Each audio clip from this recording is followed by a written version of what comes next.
I'm Leon Todd for G66. Welcome to another Tuesday Tone Tip. On today's video, I want to show you some of the citrus amp models on the Axe FX3, FM9 and FM3. These are of course based on real-world orange amplifiers. There are also several factory cabinets in here based on real-world orange amplifier cabinets as well. So let's start with the Citrus A30 Clean. I'm using this 4x12 Citrus mix from the Legacy Cab Bank in here, and a little bit of studio reverb. One thing that I find with all of the orange amps is that they have their own unique character going on. They do fall into that category of amp which I think some people don't like because they don't sound like a Fender or a Marshall, but that kind of makes it their strongest point. They don't sound like a Fender or a Marshall. They have their own thing going on. So let's hear the A30 Clean at stock settings on the neck pickup of my Strat, and then we'll just do a few little tweaks and move through some of the other Citrus models.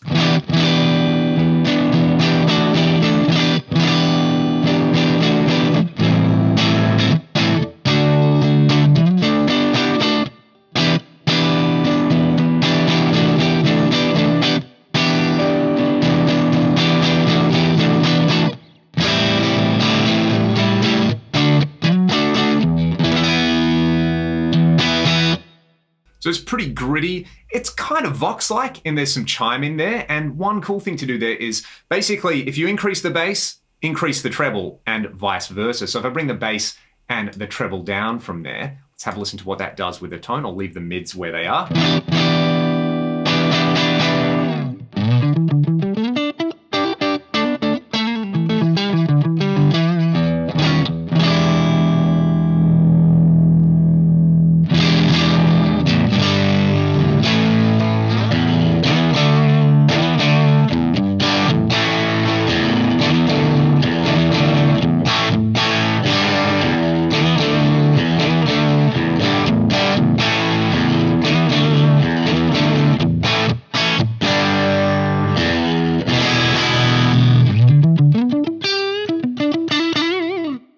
You can hear that characteristic kind of orange fizz or chime, whatever you want to call it, on there.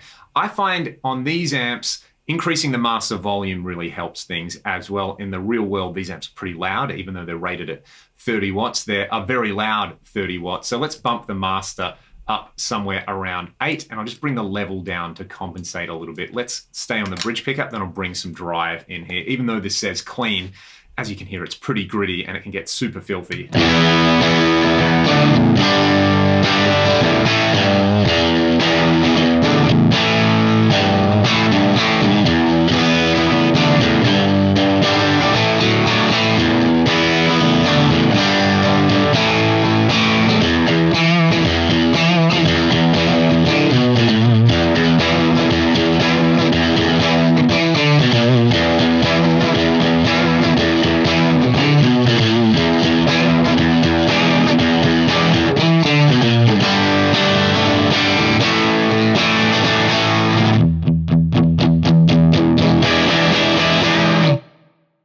Super fun, like I said, loads and loads of character in there. Let's hear the A30 Dirty channel. I'll bring the master up to a similar kind of level, and we will start with similar settings. I think I personally prefer this one both with single coils and humbuckers. We'll hear humbuckers in a second, but I'll stay on the bridge pickup. Then what I find with this particular amp is it loves taking drive pedals on top of an already driven tone.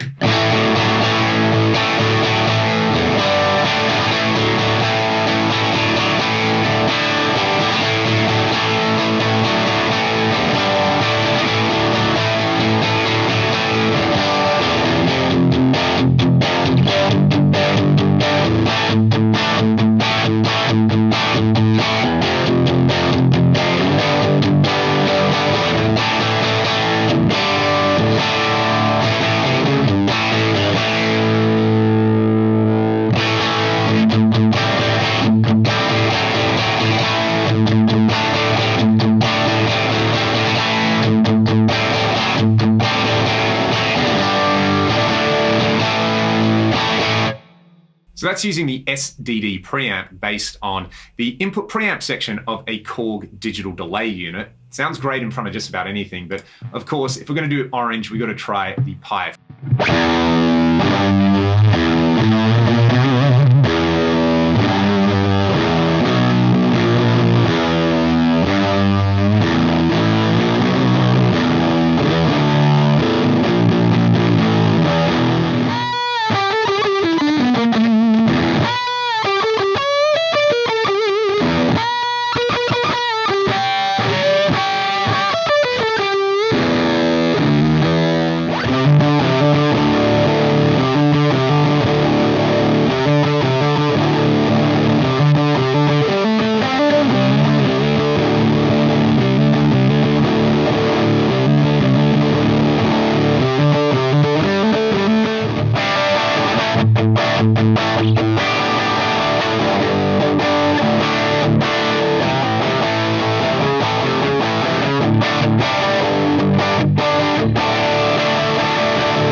So whether you're using it with a fuzz stacked in front of it or just bringing up the gain, this amp really gets into that kind of stoner desert rock territory as well.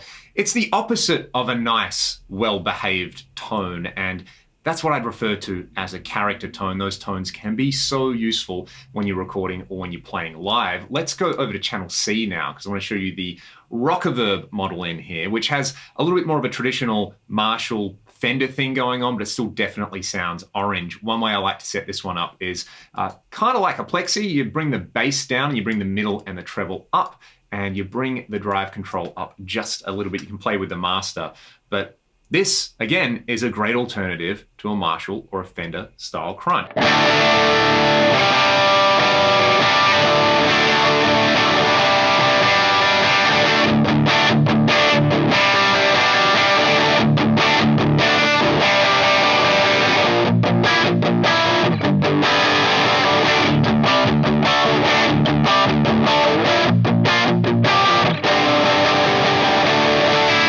This one's pretty fun though if you bring in a boost in the preamp section.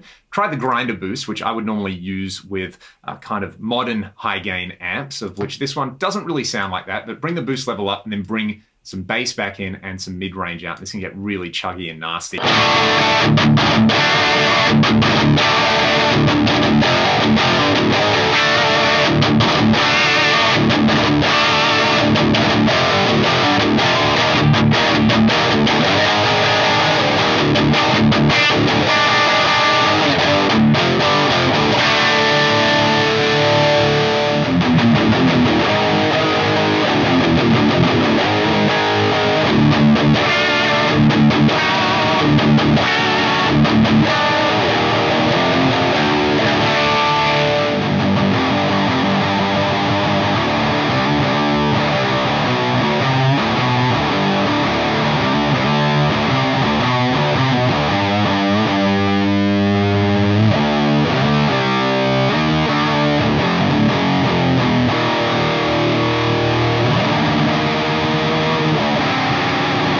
So the Rockaverb, or the RV50 as it's called in here, is probably my favorite out of the bunch. And again, with the Pi Fuzz in front of it, it is unbelievably filthy. I love it. One which is really easy to overlook, and this is an amp model of a real world amp that I've gigged with a lot in the past, the Citrus Terrier, based on an orange Tiny Terror.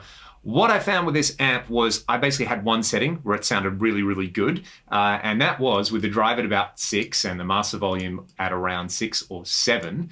And you just play with a high cut until you get it where you like it. So on the real amp, it has something called a tone control. The tone control is just a high cut. So what I find is I just play like a big A chord and twist that high cut until it sounds right. And then I've got a kind of rough and ready rock and roll tone with the Tiny Terror.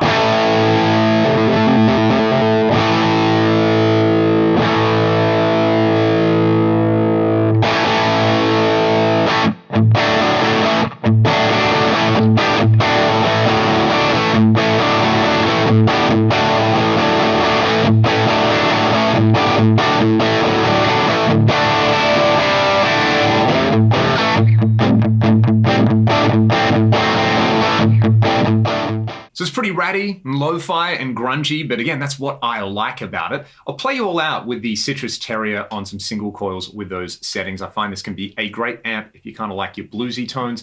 You could even do something like just put a straightforward tube screamer or the Tone of Kings, which I really like, in front of it as a boost. Maybe add a delay afterwards. You know, I'll just chuck in something really simple like the mono tape delay type, which always works pretty well. I'll just put the mix at about 20% and I'll bring the time down somewhere around 330. There we go, exactly what I wanted. So a little bit of delay, we'll add some boost in as we go, and I will leave you all to play around with these Citrus amps in the Fractal. They can be a great way to get some added character and add something just a little bit out of the ordinary in the mix. And in their own right, they have their own thing going on and they are well worth exploring. Thanks so much for watching the video. If you have questions, comments or suggestions, put them in the comment section below, and I'll see you next week for another Tuesday Tone Tip.